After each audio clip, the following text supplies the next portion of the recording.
निकालाच्या दिवशी सगळ्यांची उत्सुकता होती की निकाल काय लागणार. आणि कारण की निवडणुकीच्या दरम्यान अनेकांची वक्तव्य आपण बघितली की काँग्रेसच्या 4 सीटा येतील, 3 सीटा येतील, 81-0 होईल असंही कोणतं म्हणलं तुम्हाला. म्हणजे थोडंफार हसायला लागलं. तुम्ही नाही म्हटलं 81-0 होईल असं काही लोकांनी वक्तव्य केलं होतं. परंतु ज्याचा उल्लेख बालाजीराजेने केला, शाहू महाराजांची भूमी आहे, स्वाभिमानाची भूमी आहे, छत्रपती शिवाजी महाराजांचा आदर्श घेऊन जाणारी भूमी आहे. आणि या भूमीला निश्चितपणे आज काँग्रेसचे 34 आणि शिवसेनेचे 1 असे 35 नगरसेवक नगरसेविका निवडून देऊन आपल्याला 1 नंबरची पार्टी म्हणून त्या ठिकाणी निवडून देण्याचं काम त्या ठिकाणी केलं. ते सगळे एकत्रित लढले, महायुती म्हणून ते लढले. आपण मात्र काँग्रेस आणि शिवसेना 2च पक्ष एकत्रितपणे लढले. त्यांची 3 पक्षाची ताकद होती. मुख्यमंत्री, उपमुख्यमंत्री, 2-2 मंत्री, सगळे आमदार, अशी सगळी ताकद असताना देखील तुम्ही सगळ्यांनी या सगळ्या गोष्टीवर मात करून विजयापर्यंत आपण त्या ठिकाणी पोहोचलो. आज 20 प्रभागाची निवडणूक होती. कोल्हापूरकरांना 4 मतं द्यायची सवय नव्हती आणि उमेदवारांना सुद्धा 4 मतं मागायची सवय नव्हती. त्यामुळे काही वार्डात फटका बसला, एक-एकच मागितल्यामुळे. त्यामुळं त्याचाही नुकसान फायदा हे आपल्याला आता बघायला मिळत आहे. आणि म्हणून मी ज्यावेळी 81 लोकांची महाराजांच्या नेतृत्वाखाली अजिंक्यरात बैठक घेतली होती, त्यावेळी सांगितलं होतं की तुम्ही एकटं निवडून येऊन चालणार नाही, सत्ता येणं हे महत्वाचं आहे. आणि आता कदाचित काही लोकांना ते लक्षात आलं असेल, मी एकटा येऊन चालत नाही, तर माझ्या पॅनल मधली 2-3 यायलाच लागतात, तरच हे या ठिकाणी गाठताय. आणि सुदैवानं महाराज 20 प्रभागामध्ये 3च प्रभाग असे आहेत की जिथं आमचे उमेदवार कोण निवडून आले नाहीत. नाहीतर 4 प्रभाग, नाहीतर 16 प्रभागात किमान 1 तरी माणूस आपला निवडून या ठिकाणी. याचा अर्थ कोल्हापूर शहरामध्ये निश्चितपणे विजय काँग्रेस व्हावी ही मानसिकता लोकांची निश्चितपणे त्या ठिकाणी. मी काल परवा सुद्धा म्हटलं निकाल लागला, मी थोडा ह्याच्यात होतो की आपण बहुमतापर्यंत पोहोचलो नाही, परंतु तरी देखील लोक अभिनंदन करत होते की लढाई आपण केली.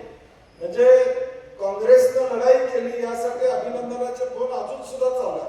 म्हणजे काल अहिल्यानगरवरनं काही लोक आली, सोलापूरवरनं काल मुलं भेटायला आली, फक्त ही लढाई आपण केली म्हणून. परंतु शेवटी या सगळ्या चक्रामध्ये किमान 5 सीटा आपल्याला आल्या असत्या तर आपण सत्तेमध्ये या ठिकाणी पोहोचू शकलो असतो. त्याची खंत मला निश्चितपणे या ठिकाणी. काही प्रभागामध्ये अजून जरा ताकदीनं आपण तिथल्या लोकांनी थोडा प्रयत्न केला असता तर कदाचित ते यश आलं असतं. परंतु ठीक आहे, आता त्याचा उल्लेख जयंत असगावकरांनी केला. 95 ते 99 राज्यामध्ये विरोधी पक्षाची सत्ता होती आणि त्या काळामध्ये जे विरोधी पक्षानं रान उठवलं, म्हणजे त्या काळामध्ये R.R. पाटील साहेब असतील, जयंत पाटील साहेब असतील, दिलीप वळसे पाटील साहेब असतील, ह्या काळात त्या लोकांनी 95 ते 99 त्या काळातल्या सत्तेच्या विरोधात एवढं रान महाराष्ट्रावर उठवलं की 99ला पुन्हा सत्ता ही काँग्रेस राष्ट्रवादीची त्या ठिकाणी महाराष्ट्रामध्ये. याचा अर्थ काय की आपली 35 आकडा हा मोठा आहे. तुम्ही सभागृहामध्ये देखील चांगल्या पद्धतीनं भूमिका बजावू शकता. आज आपण शहरातले जे प्रश्न आहेत त्या प्रश्नावर आपण चर्चा त्या ठिकाणी करू शकतो. ही 5 तारखेला जिल्हा परिषदची निवडणूक झाली की तुम्ही 35 जण घेऊन आपण दिवसभर एक वर्कशॉप करायचा. विरोधी पक्ष म्हणून कुठले मुद्दे मांडायचे, येणाऱ्या बजेटमध्ये मार्चचं बजेट आता होणार आहे, त्या बजेटमध्ये आपली भूमिका काय असली पाहिजे, बजेटमध्ये प्रत्येक सेक्टरला पैसे या ठिकाणी आले पाहिजेत, यासाठी काही लोकांनी घेतलं पाहिजे. आम्ही आता विरोधी पक्षात तिथं काम करतोय मुंबईमध्ये, आम्ही विषय वाटून घेतलेले आहे. मी कुठल्या विषयावर बोलायचं ठरलेलं आहे, भाई जगतापांनी कुठल्या विषयावर बोलायचं ठरलेलं आहे, अभिजित वंजारीने कुठल्या विषयावर बोलायचं ठरलेलं आहे, अनिल परबाने मुंबईच्या विषयावर बोलायचं ठरलेलं आहे. आमची विरोधी पक्ष म्हणून वाटणी ठरलेली आहे की हे विषय घेऊन सरकार, कारण की एक विषय घेऊन सगळेजण करू शकत. आणि म्हणून ही 5 तारीख होऊ दे, झाल्यानंतर 1 दिवसाचं आपण प्रवीण केसरकरांच्या रिसॉर्टवर जाऊया. ते कधी नाही मानतच नाही तर दिवसभर आपण तिथं जाऊया. आणि संजय मोहिते काय दुसरं कुठं असतं काय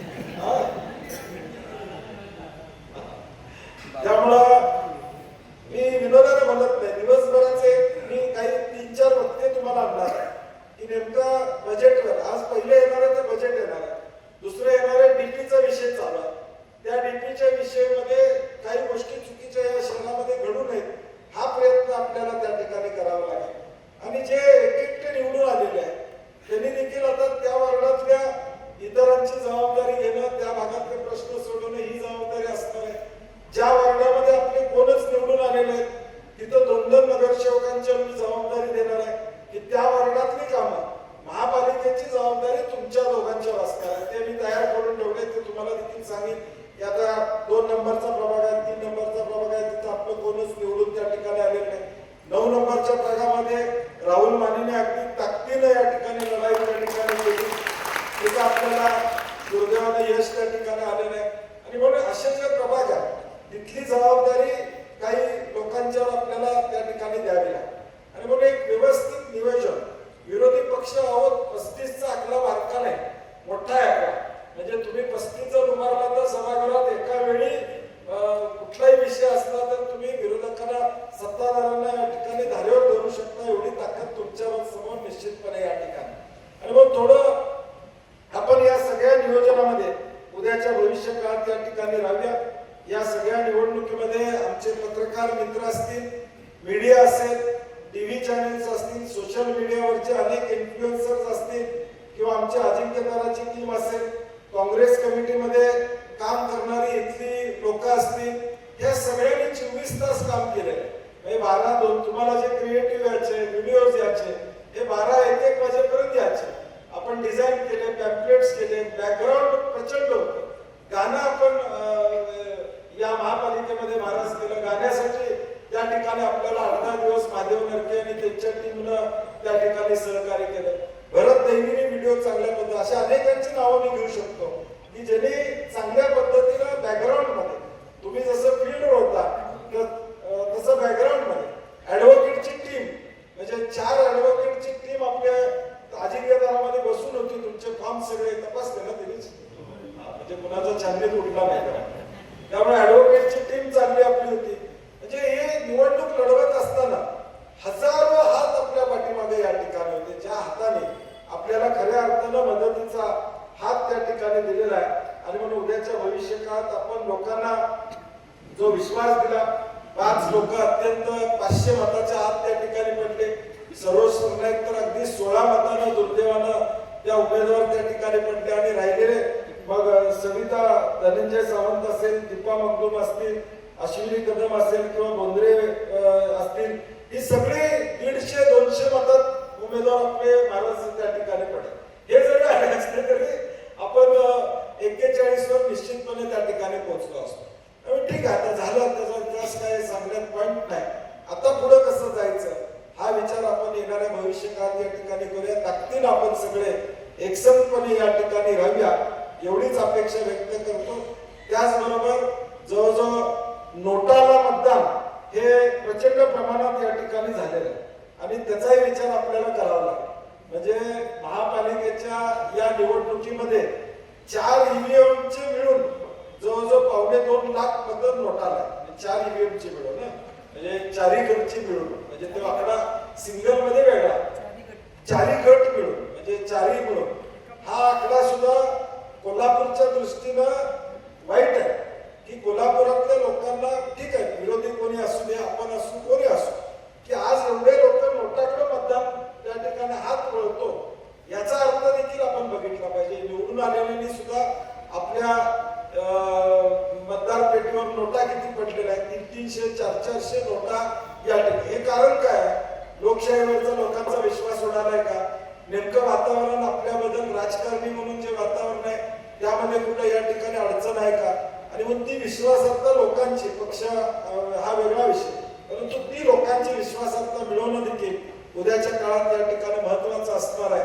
आणि म्हणून आपण ताकदीनं या पुढच्या काळामध्ये या सगळ्या प्रक्रियेमध्ये आपण राहावं.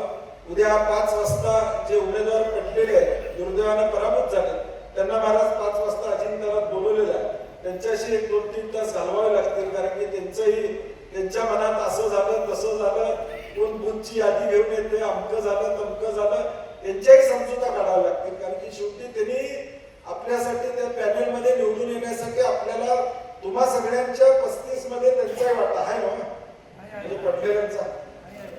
त्यामुळे त्यांनाही सांभाळावं लागेल आपल्याला, त्यांनाही उद्याच्या भविष्यकाळात ताकद या ठिकाणी देणं ही तुमची आमची सर्वांची उद्याच्या भविष्यकाळात जबाबदारी असणार आहे. आणि म्हणून माझी विनंती आहे की आपण सगळेजण ताकदीनं या सगळ्या प्रक्रियेमध्ये राहूया. पुढचे 5 तारखेपर्यंत माझी सर्व काँग्रेसच्या नगरसेवकांना विनंती आहे की काँग्रेसचे जिथं जिथं जिल्हा परिषदचे उमेदवार उभे आहेत तिथं तिथं एक एक जर जिल्हा परिषद मतदारसंघ तुम्ही वाटून घेतला पुढच्या 8 दिवसाकरता, तर मला वाटतं जरा थोडं कारण की ग्रामीण मधली लोक सुद्धा तुमच्यासाठी आली होती, घालतील ना. त्यामुळे आपल्या जिल्ह्यातल्या ग्रामीण मधली लोक काँग्रेसची महाराज महापालिकेला सगळे 1 मत 5 मत असतील 2 मत असतील सांगायला आली होती. त्यामुळे थोडं पुढच्या 8 दिवस काँग्रेस पक्षासाठी म्हणून आपण नियोजन करावं. काँग्रेसची यादी तुमच्याकडं उद्या व्हॉट्सअपवर करतो. एक 34-35 जणांचा व्हॉट्सअप ग्रुप आपण त्या ठिकाणी तयार करूया. त्या ग्रुपमध्ये मी सुद्धा असणार, मालोजी राजे असतील, ऋतुराज पाटील असतील, आम्ही सगळे असो. त्यामध्ये उद्याच्या सगळ्या गोष्टी त्यामध्ये असतील. त्या कशा पद्धतीने आपल्याला व्यूह रचना रचायचे ते सगळं आपण करू. कायमपणे आपण सक्रिय या ठिकाणी राहिलं पाहिजे. 1-2 दिवस गेलं तर कुठला प्रश्न घेऊन आपल्याला जायचंय ते या ठिकाणी आपण सांगूया आणि सातत्यानं भेटत राहू. या शहरातले प्रश्न मार्गी लावण्याचा प्रयत्न प्रामाणिकपणे आपण सर्वजण या ठिकाणी करूया. एवढीच ग्वाही या निमित्ताने देतो. 17 भगिनी या ठिकाणी आलेल्या आहेत. त्या सगळ्या भगिनींना माझी विनंती आहे, जनरल बॉडी चुकवायची नाही.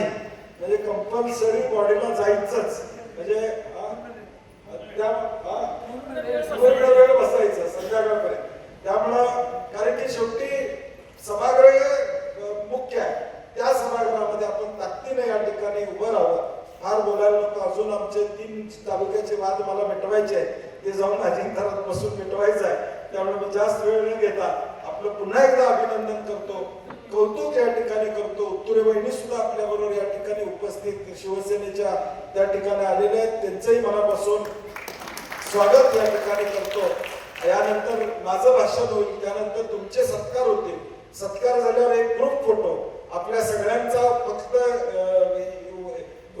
विजयी उमेदवारांचा फक्त या ठिकाणी असणार आहे. नवरा